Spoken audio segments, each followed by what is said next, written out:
최후 심판의 날이 닥친 것만 같았습니다. 중세기 최대, 어쩌면 인류 역사상 최대라 해도 좋을 엄청난 재앙, 흑사병이 덮친 것입니다.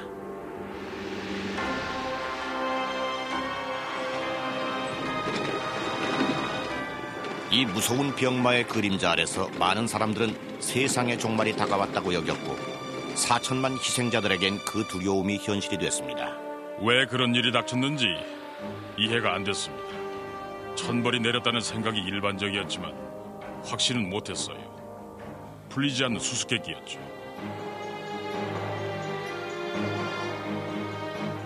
(3년이란) 길지 않은 세월 동안 흑사병은 중세 유럽 인구의 절반을 쓸어내며 모든 생존자들의 삶을 두고두고 괴롭혔습니다. 죽는 사람 천지라 묻지도 못한 시체들에서 악취는 코를 찌르는데 병이 번지는 원인조차 모르는 상황이었죠. 무섭고 두렵기만 한 마음에 충격과 상처가 더해져서 지금 우리가 정상적이라고 생각하는 그런 삶을 도저히 살 수가 없었을 겁니다.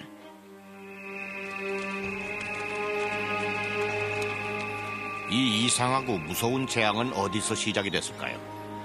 살아남은 이들은 어떻게 그 엄청난 죽음의 물살에 휩쓸리지 않을 수 있었던 걸까요? 또 흑사병을 능가하는 치명적인 전염병들이 우리 시대를 위협하고 있다는 우려는 어디서 나왔을까요? 흑사병이 창궐하던 그 세계, 문명도 무엇도 다 맥없이 무너지고 악몽 속에나 나올 법한 세계가 끔찍한 현실이 돼버린 그때 그곳으로 돌아가 보겠습니다.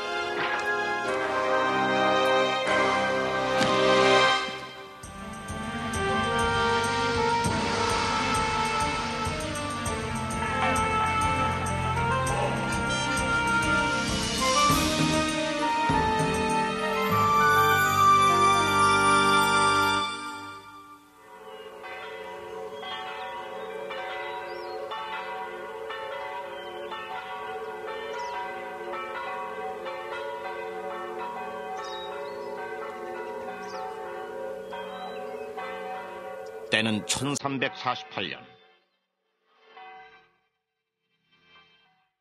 막강한 봉건 왕국 체제 하에 정돈된 세계에서 안정된 삶을 누리던 중세기 유럽인들.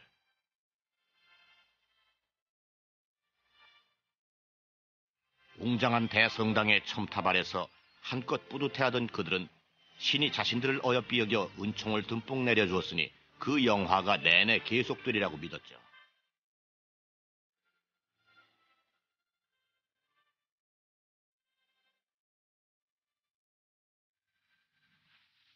이토록 안정되고 평온한 세계가 고작 3년 만에 참혹하기 이를 데 없는 대재앙을 겪고 9천만 인구 중 4천만이 죽어갈 줄 그 누가 상상이나 할 수 있었겠습니까?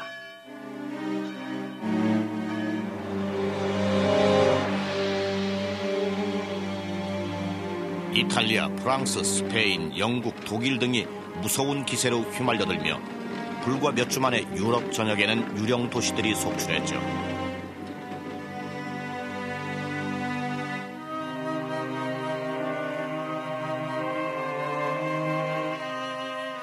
그렇게들 죽어갔다.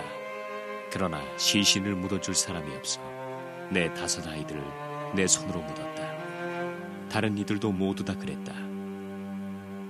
도시 곳곳에는 흙을 제대로 덮어주지 못한 시신들이 수없이 많았고 개들이 끌어내 뜯어먹는 경우도 허다했다. 이탈리아 시에나의 아고놀로 디투라.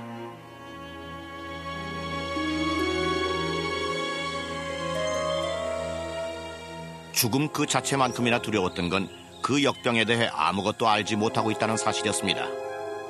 무엇이 이런 재앙을 몰고 온 걸까요? 어떻게 해서 그리도 빨리 번지고 많이 죽었을까요? 어떤 이가 살고 어떤 이가 죽은 걸까요?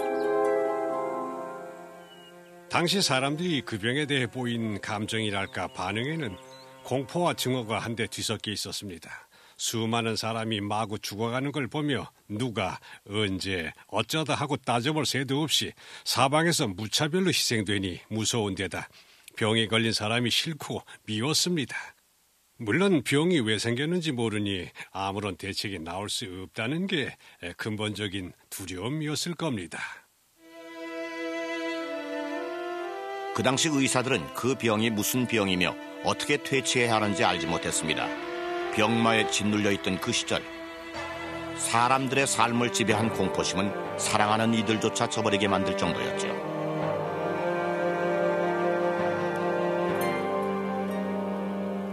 형이 아우를 내다버리고 아내가 남편을 버리는 일이 비일비재했다. 더구나 설마 그랬을 리가 싶겠지만 자식들을 내버리는 부모들도 있었다. 지오반니 보카치오, 데카메론 중에서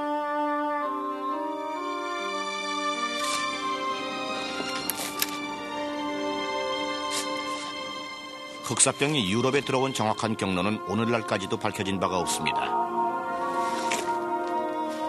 병마가 덮치기 시작한 때가 1348년 초였는데 그 여러 달 전부터 곧 큰 재난이 닥칠 거란 풍문이 은밀히 나돌고 있었습니다.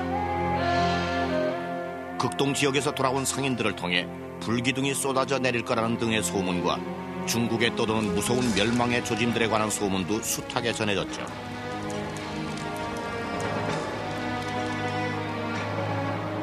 이 세상에서 제일 큰 동쪽 나라 중국에 무시무시한 징조가 나타났다.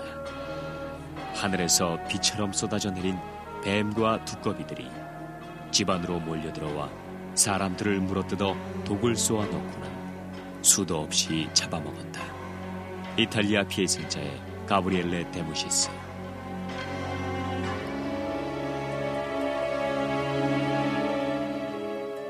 우연히도 그 병마는 이런 불길한 징조를 전한 바로 그 상인들에 의해 유럽으로 옮겨진 걸까요? 몇몇 역사가들이 추적한 바로는 유럽은 1347년 말에 일어난 한 괴상한 사건을 통해 흑사병에 처음으로 노출됩니다. 이탈리아 제노바시의 흑해 무역기지였던 카파가 적군의 공격을 받아 포위된 적이 있었습니다. 농성하고 있던 이탈리아 상인들은 성벽을 에워싸고 있던 적병들이 이상한 몹쓸병에 걸려 쓰러져가는 것을 보고 자신들이 살아났다고 좋아합니다. 하지만 그 기쁨은 오래가지 못했죠. 성 밖에서 적 병사들이 흑사병에 쓰러지며 전열이 무너졌죠. 그러자 공격을 지휘하고 있던 적장이 시체도 처치하고 또 성벽 안쪽 이탈리아인들한테 병도 버틸 작정을 했던지 투석기로 던져놓은 시체들이 성벽 너머 마을 중심부로 수도 없이 날아들었습니다. 그리고 나서 성내에서도 곧 발병이 시작됐습니다.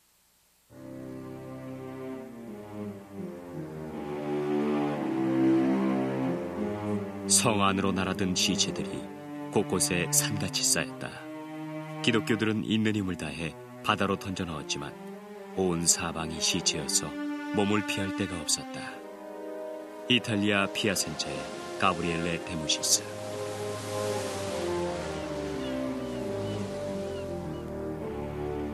그 소름 끼치는 습격에서 살아남은 이탈리아 사람들은 물건들을 챙겨 상선에 올라타고 이탈리아를 향해 서쪽으로 달아났습니다. 그러나 흑사병을 피해 달아나는 데만 급급했던 이들은 자신들이 그 병을 옮겨가 온 유럽 주민들에게 퍼뜨릴 수 있다는 점을 전혀 깨닫지 못했죠.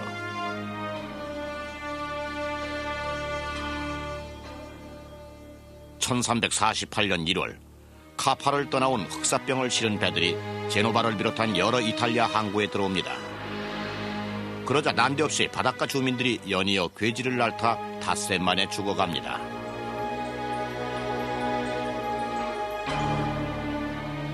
그들로서는 어떻게 해서 그 흉악한 몹쓸병이 그토록 빠르고 맹렬하게 덮칠 수가 있는지 이해가 되질 않았죠. 이 병에 걸린 많은 사람들에겐 애초부터 죗값을 치르는 건지도 모른다는 두려운 생각이 늘 따라붙었습니다. 죄를 지은 사람들에게 화가 나서 신이 내리는 천벌이라고들 생각했죠. 그래서 어떤 사람들은 행실을 바르게 고치면 심판을 면할 수도 있다고 여겼습니다.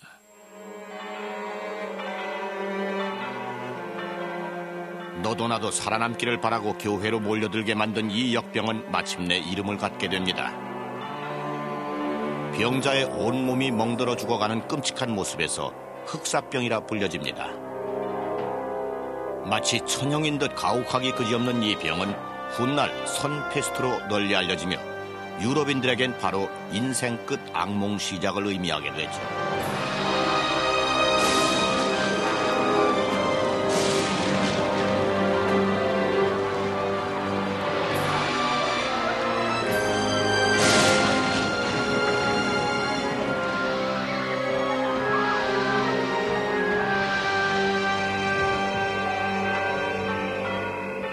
헤아릴 수 없이 많은 사람들에게 최후 심판의 날이 들이닥쳤습니다.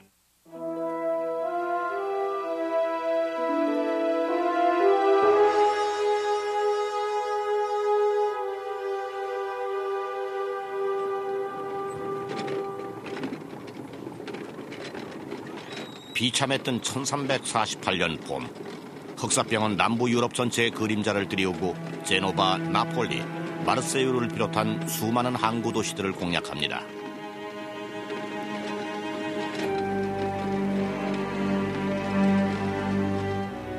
그리스의 정통 의술을 연마한 당대 명의들조차 페스트를 다룰 방도를 알아내지 못했습니다.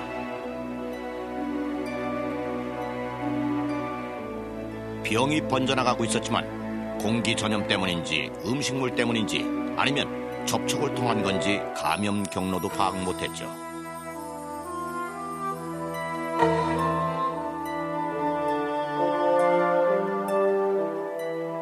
아는 건 오직 하나, 증상이 상상을 초월할 정도로 끔찍하다는 것뿐이었습니다.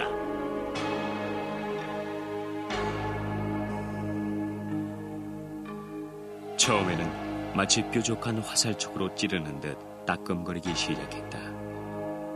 그러다 온몸이 고열로 펄펄 끓으며 본격적으로 알아누웠다.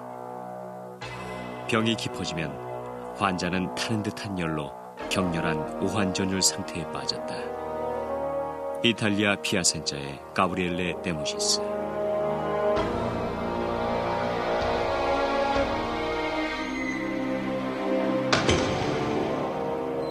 그 당시 사람들에게 특히 혐오감을 준 이 괴질의 특징 하나는 환자의 피부 세포가 죽어 온몸이 검게 변한다는 점이었죠.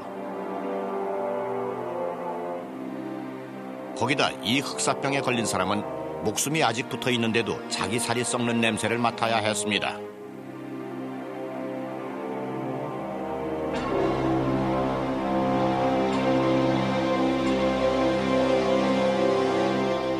살이 썩어 몸이 검게 변하면서 아직 죽지 않았는데도 시체처럼 악취를 풍기니 패스트 환자를 간호하는 친구나 가족들이 얼마나 끔찍했겠어요.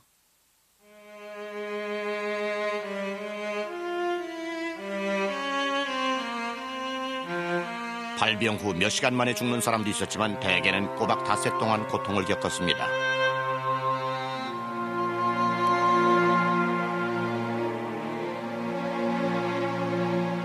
요한계시록의 심판이 임박한 것 같은데도 병마의 근원을 몰라 사람들은 두려움에 떨었습니다.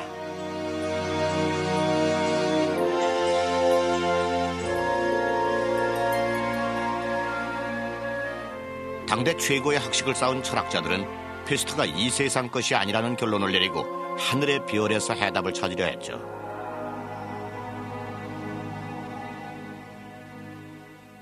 하느님이 그 병이 생기도록 행성들을 배열해 놓았기 때문이란 견해도 있었고, 또 병을 몰고 온 거는 해성들로서 결국은 그것들을 매개체로 병을 퍼뜨린 거는 하느님이라는 주장도 나왔습니다.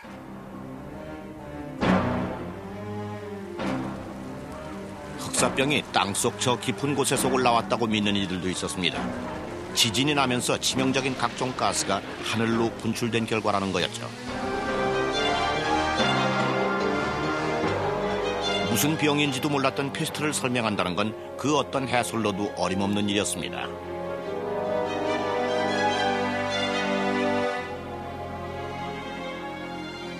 아무리 막으려 해도 자기 마을만 무사할 수는 없으리라는 걸 알았을 겁니다.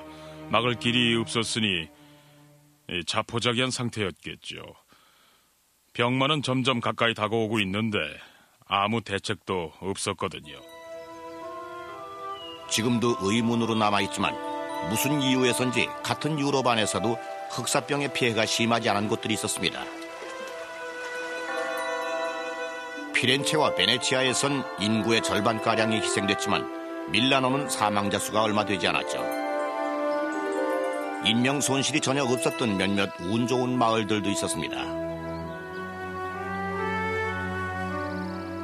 더욱더 모를 일은 그 병에 노출된 사람들 모두가 다 병을 앓는 건 아니라는 사실이었습니다. 흑사병 환자들과 함께 살면서도 아무 탈 없이 멀쩡한 사람들도 많았죠. 이들은 어째서 무사했을까요? 종잡을 수 없는 발병 양상을 놓고 중세 사상가들은 이 전염병을 한 무리의 궁사들이 쏘아대는 화살에 비유하며 화살에 맞힌 사람도 나오고 빗나가서 맞히지 못한 사람도 있다는 해석을 붙였죠.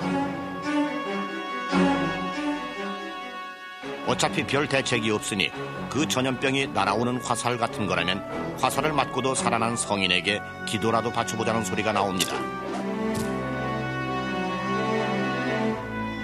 이렇게 해서 화살을 맞고도 살아났다는 세바스찬 성인이 흑사병 환자들의 수호성자가 됐죠.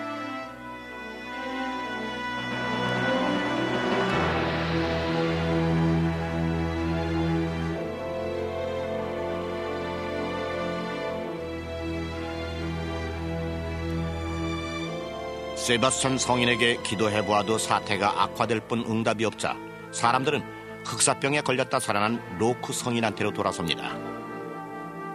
프랑스 사람인 이 성자는 환자들을 간호하다 감염됐지만 기적같이 살아난 인물이었죠. 이 성인은 그들의 기도를 들어주었을까요?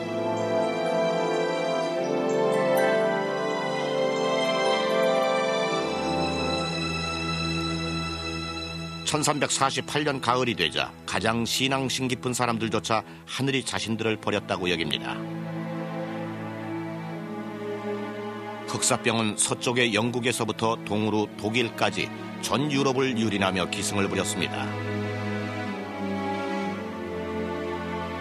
많은 사람들에겐 죽음 그 자체보다도 사후세계에 대한 공포가 훨씬 더 컸습니다.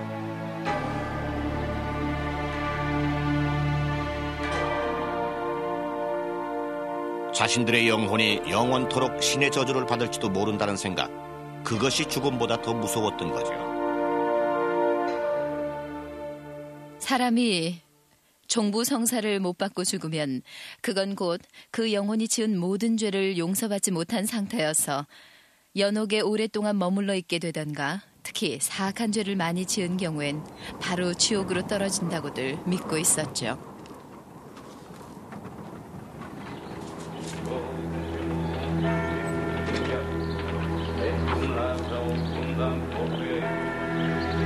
흑사병이 하느님 뜻의 도전이라도 하듯 너무나 많은 생명을 삽시간에 앗아가 마지막 성사의 은전도 못 받고 숨지는 사람들이 많았습니다.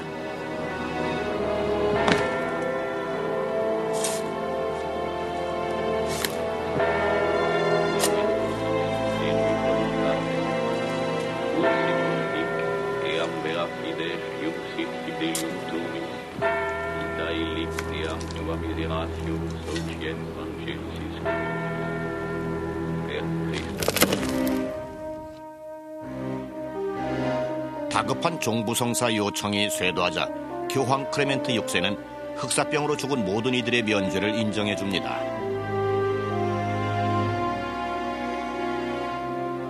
그러나 산 사람들은 이것으로 안심이 되지 않았죠.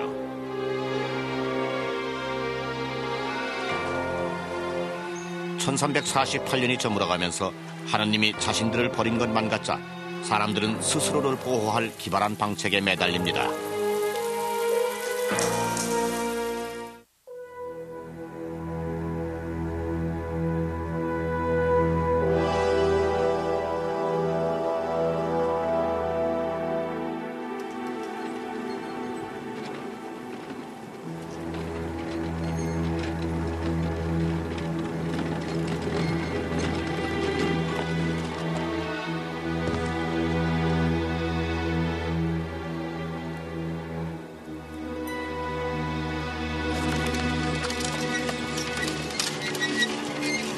이 악성 괴질은 죽음의 행진을 계속하며 유럽 전역으로 사정없이 번져나갑니다.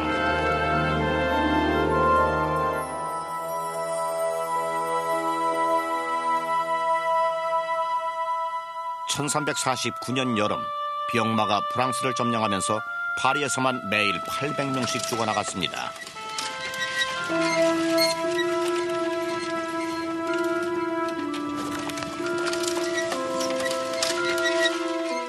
그 당혹스러운 전염병 앞에서 당시의 의학 지식은 아무 쓸모가 없었습니다.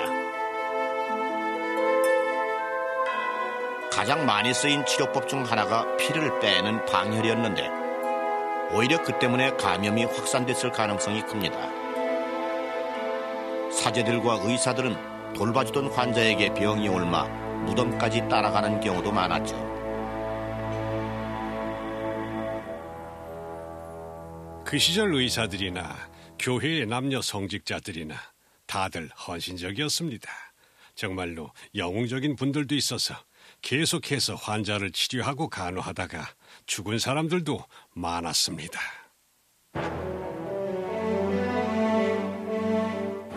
혹시나 하는 기대에 죽기 살기로 매달리며 사람들은 즉석에서 자신들의 생존 전략을 스스로 고안해냅니다. 너무 늦기 전에 흑사병의 비밀이 이들 앞에 밝혀질 수 있을까요? 런던 시민들은 완전한 고립으로 패스트를 막을 수 있기를 바라며 시 외부와 접촉을 끊고 자기들끼리 틀어박혀 지냈습니다.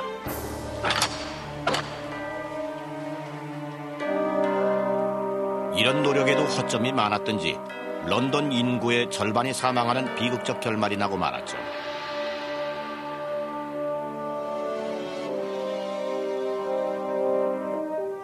베네치아에서는 패스트가 배편으로 옮겨온다고 믿고 모든 입항 선박들을 40일간 격리시키는 법령을 시행합니다.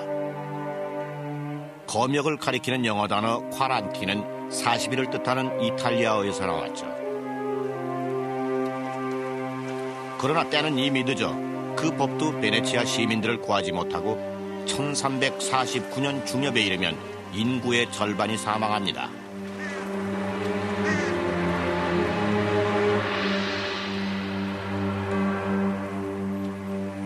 흑사병에 대해 사람들이 가장 궁금해한 것이 감염 경로였을 겁니다.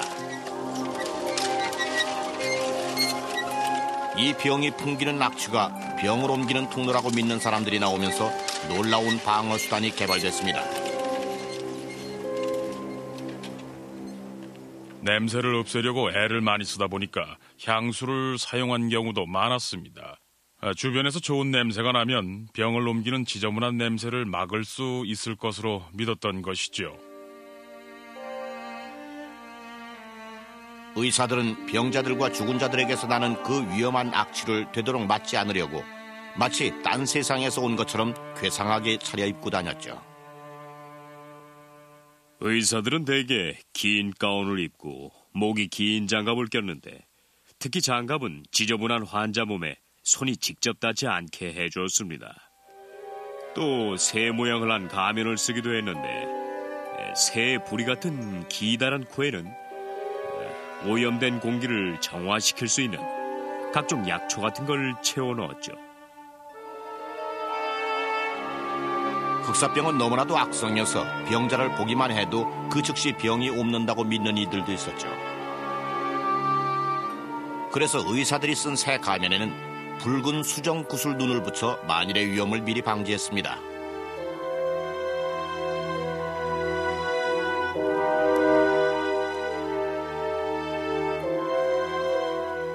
최선을 다한 갖가지 노력에도 불구하고 의사들의 치료는 전혀 효험이 없었습니다. 죽는 환자가 늘어갈수록 의사들의 치료법은 더욱 기괴해졌죠. 부어오르는 서해 인파 선종을 절개해봐도 아무 효과가 없자 의사들은 가당치도 않은 원군을 불러들였습니다. 예를 들면은 비둘기들한테 인파선종의 피를 빨아내게 해보자는 제안이 나왔어요. 또 뜨거운 양파를 종기에 갖다 붙이라는 그런 처방도 있었습니다. 병마를 쫓기 위해 갖은 방법이 다 동원됐어요.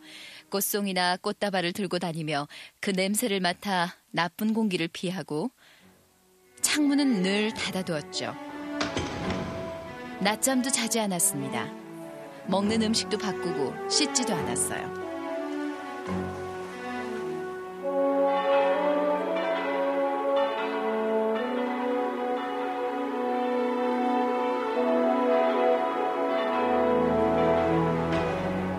냉엄한 그 시절 논리에 따라 병자들은 연민의 대상이 아니라 공포와 혐오의 대상이었습니다. 또한 어떤 이들은 겁에 질려 병을 피하기 위해서라면 못할 짓이 없어 살인도 서슴지 않았죠. 밀라노 시에서는 흑사병 환자가 생겼다는 신고가 들어오면 산자든 죽은 자든 그 집 사람들은 모두 집에 가두어 죽도록 내버려 두었습니다.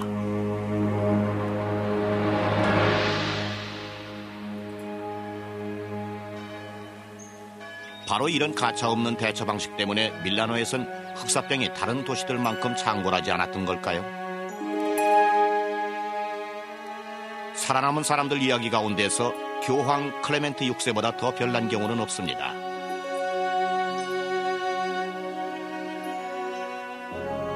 사방에서 페스트가 맹위를 떨치고 있는 동안 교황은 의사들의 조언대로 방 안에 불을 피우고 약초며 향내나는 나무를 태우면서 한여름 내내 땀을 뻘뻘 흘렸다고 합니다.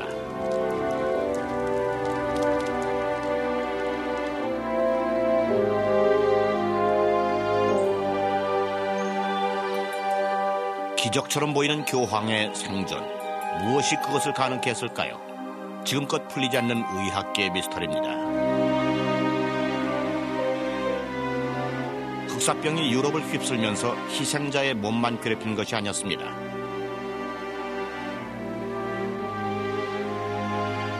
이 병은 육신에 가한 아픔과 상처 못지않게 마음에도 지독한 생채기를 남겨 고행을 자청하는 극단적인 광신자 집단이 생겨나게 됩니다.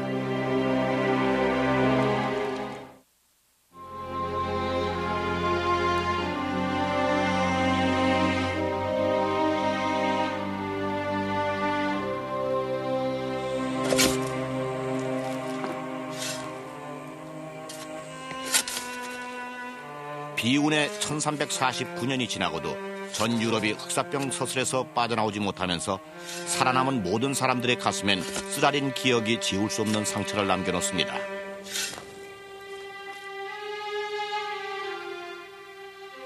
희생자의 살을 섞인 이 병마가 이겨낸 사람들의 영혼에도 흉터를 남긴 것이죠. 흑사병은 공동체를 결속시켜주던 신뢰의 끈을 갈갈이 찢어놓고 사랑하는 사람들 간의 성실한 유대를 산산이 깨뜨려버렸죠.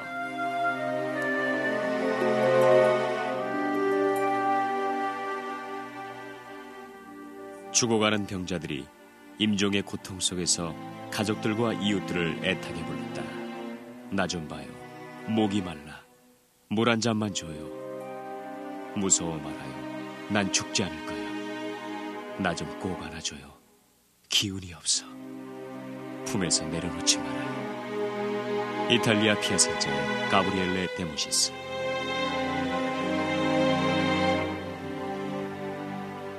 죽는 사람 천지라 묻지도 못한 시체들에서 악취는 코를 찌르는데 병이 왜 번지는지도 몰랐어요. 무섭기만 한 마음에 충격과 상처까지 더해졌으니 지금 우리 잣대론 도저히 정상이라고 볼 수 없는 삶을 살 수밖에 없었겠죠.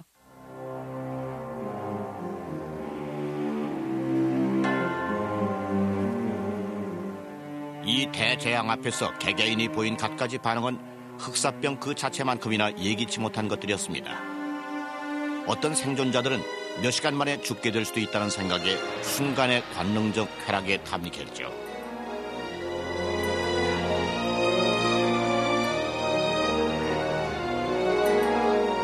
그들은 잔치와 술판을 벌이고 식도락을 일삼아 식탐의 죄를 범했으며 위험한 경기와 호색에 빠져 헤어날 줄을 몰랐다. 이탈리아 피렌체의 마테오 빌라니.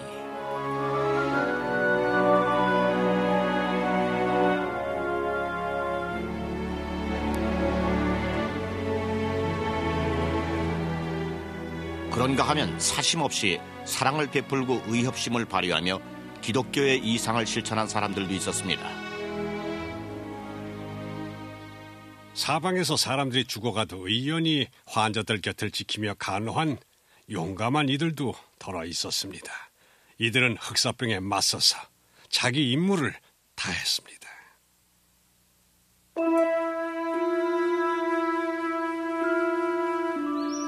혹심한 시련을 겪고 고결한 인성을 갖게 된 사람들은 소수였던 반면 증오심만 남아 포악해진 사람들은 무척 많았습니다.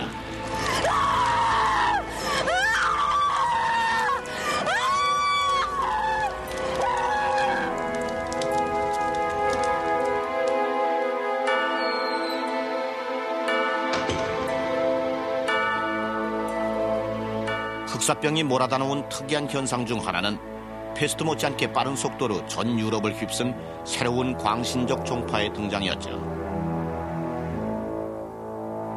채찍을 뜻하는 라틴어로 이름을 지어 채찍파라 불린 이들은 스스로를 채찍질하는 고행자들이었습니다.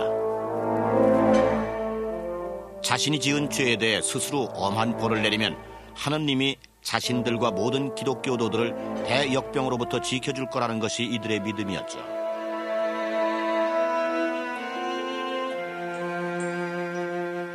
채찍파 신자들은 칙칙한 색깔의 겉옷으로 온몸을 감싸고 징그러운 뱀처럼 길게 들어서서 이 마을 저 마을을 누비고 다녔습니다. 이들의 여정은 인간 그리스도의 생애 1년을 하루로 쳐서 33일 반나절 동안 계속됐죠. 행렬이 멈춰서는 모든 마을에서는 기괴하고 무시무시한 종교의식이 치러졌습니다.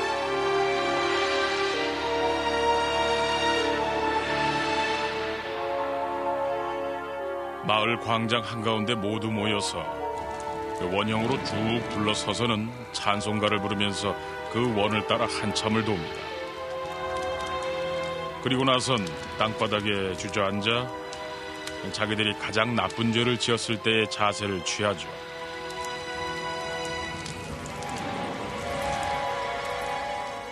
그러면 우두머리가 기다란 채찍으로 때리는데 길이가 80-90cm 정도 되는 막대 끝에 가죽끈이 달려있고 끈 끄트머리엔 금속 장식이 박혀 있었죠. 이들의 가혹한 매질은 흑사병을 막기보다 오히려 확산시키는 데 한몫을 했습니다. 터지고 갈라진 상처가 감염을 가속화시킨 것이었죠.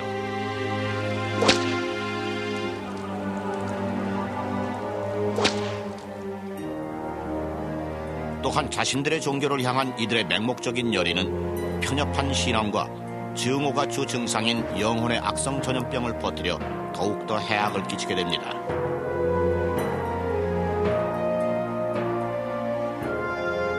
이 광신자 집단은 기독교도들과 마찬가지로 흑사병에 희생되고 있는 유대인들에게 병을 퍼뜨렸다는 죄를 씌우고 들어가는 마을마다 유대인의 피를 요구하며 유대인 거주구역 전체를 불태워버리곤 합니다.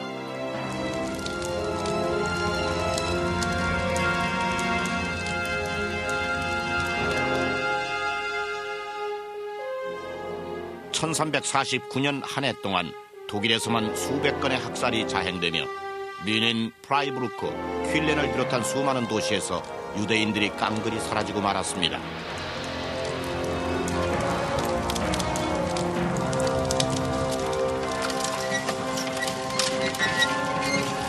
(1350년) 말에는 흑사병이 지중해에서 북극권까지 유럽 전체를 휘감아 버립니다.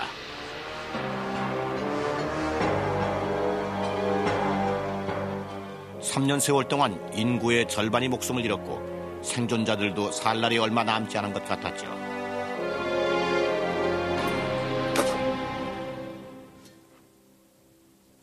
그러던 중 별안간 마치 기적처럼 병마가 고개를 숙였습니다. 주기적으로 다시 발병이 되긴 해도 첫 공격 때처럼 휘몰아친 적은 한 번도 없어 이후 550년간 풀리지 않은 또 하나의 의문으로 남았습니다. 1350년이 막을 내리면서 흑사병도 물러납니다. 불과 3년 만에 페스트는 유럽을 굴복시키고 4천만 명의 생명을 빼앗아갔습니다.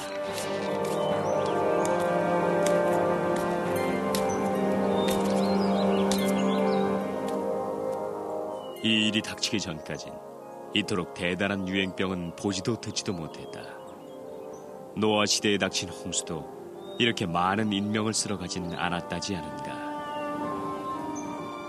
영국 린컨셔에서 익명의 목격자.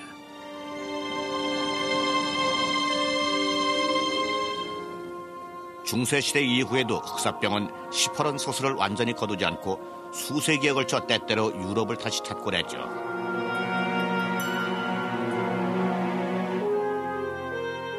그러나 흑사병 퇴치를 위한 의사들의 노력은 마침내 의학을 크게 발전시킵니다.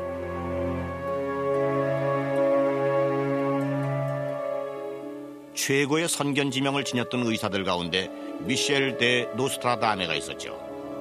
후대에는 노스트라다무스로 불리며 미래를 예언한 선지자로서 그 이름을 널리 떨치는 인물입니다.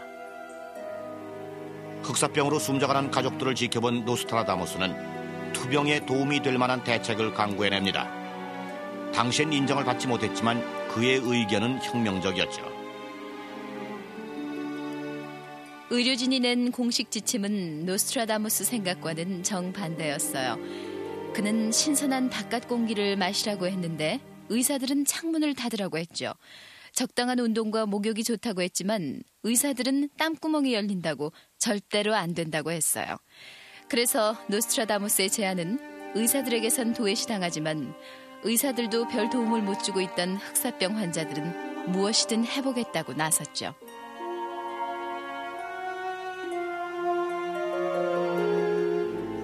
노스트라다무스같이 해안을 지닌 과학자들과 의사들의 노력에도 불구하고 유럽은 3세기 동안을 더 패스트에 시달립니다.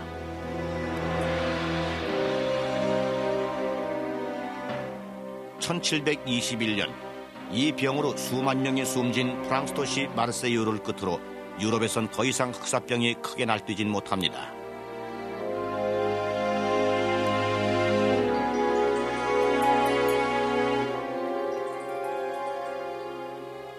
과학자들은 흑사병의 발병 원인을 찾지 못해 550년 동안 줄곧 이 문제에 매달려 왔습니다.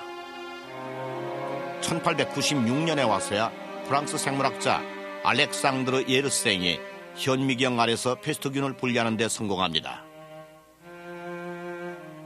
예르생은 설치류 동물들과 그 몸에 기생하는 벼룩이 무서운 흑사병을 옮긴다는 결론을 내렸습니다. 유럽의 검은 쥐들이 페스트로 죽자 벼룩들이 새로운 먹잇감을 찾아 나서며 그 치명적인 병원균을 옮긴 것이었죠. 알려진 바로는 숙주를 갖지 못해 굶주린 벼룩들은 피를 빨려는 본능적 욕구가 무척 강해서 사람이 가까이 오게 되면은 대번에 달려듭니다.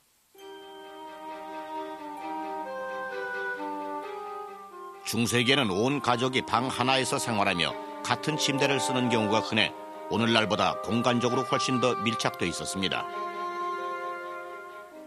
그런 상황에선 전염병이 돌 위험이 대단히 커지죠.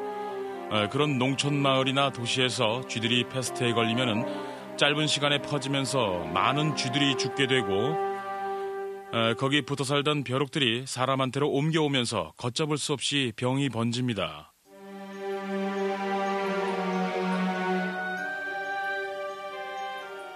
마침내 패스트 병원균과 매개체는 밝혀졌지만 흑사병을 옮긴 검은 쥐들의 출처에 대한 의문이 다시 남게 됐죠.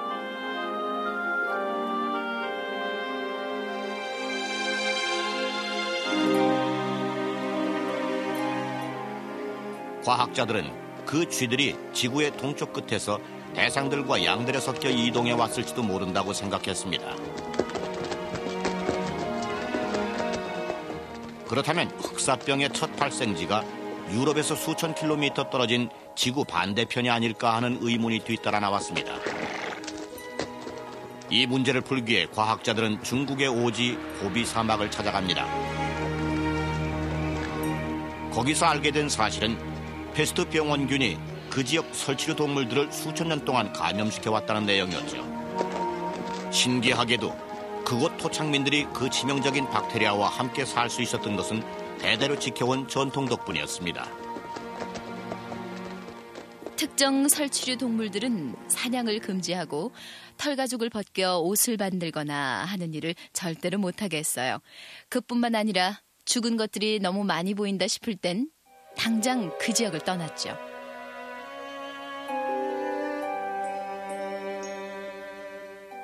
그 옛날 그런 외딴 오지에만 있었던 선페스트 박테리아가 지금 이 시대에는 전 세계에 퍼져 있죠.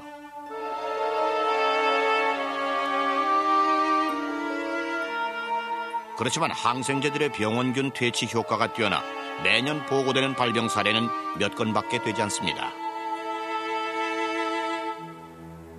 1700년대 이후에는 유럽에서 흑사병이 크게 창궐한 적이 없으나 병마가 남긴 흉터는 놀랍게 변신하여 우리 시대까지 전해졌습니다. 자주 듣는 아이들 동요 한편에 그 아픈 상처가 드러나 있죠.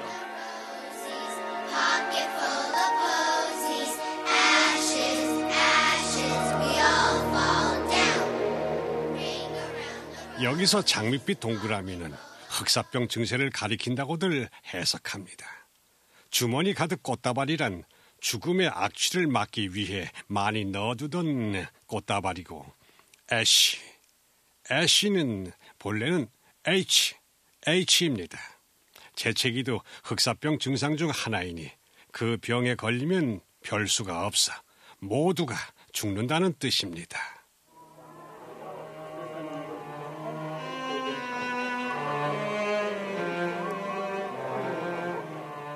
페스트는 이제 옛날처럼 무서운 전염병이 아닙니다. 그러나 그보다 훨씬 더 위험하지만 아직 제대로 파악 못한 신종 질병들이 새로 출현했습니다. 1976년도에 아프리카에서 발병 사실이 처음으로 확인된 에볼라도 그중 하나입니다. 에볼라는 광범위한 체내 장기는 물론 심지어 피부 자체에까지 다량 출혈을 시켜 대부분의 환자들이 발병 후 며칠을 버티지 못하고 출혈 과다로 사망하는 열병입니다. 흑사병과는 달리 에볼라 병 원체는 바이러스여서 항생제 치료가 아무 효력을 내지 못합니다. 더구나 요즘 같은 제트기 여행 시대에는 이 세상 어느 구석 멀고 먼 외딴 곳에서도 이런 강력한 전염병이 단 한 건만 발생해도 불과 며칠이면 지구촌 전체로 번질 수 있죠. 치사율이 높은 이 바이러스성 전염병은 현재로선 속수무책입니다. 그러니 엄청난 재앙이 될 수가 있지요. 치료법을 찾기 전에 만연한다면 의학도 아무 힘을 못 씁니다. 에볼라가 어디서 와서 어떻게 사람 몸에 침투하는지, 어떤 요법으로 물리쳐야 하는지는 현대 의학이 풀어야 할 과제로 남아 있습니다.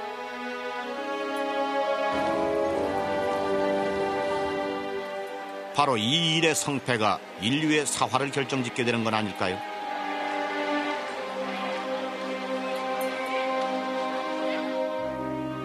중세의 그 흑사병이 인류사의 유일한 대재앙이었는지, 닥쳐올 현대 악성 전염병들을 예고하는 불길한 전조였는지는 세월만이 말할 수 있을 것입니다. 그것이 예언적 흉조였음이 밝혀지는 날엔 인간은 지혜와 용기를 무기로 생존을 위한 사투를 벌이게 되겠죠. 그 옛날 흑사병과 싸웠듯이 말입니다.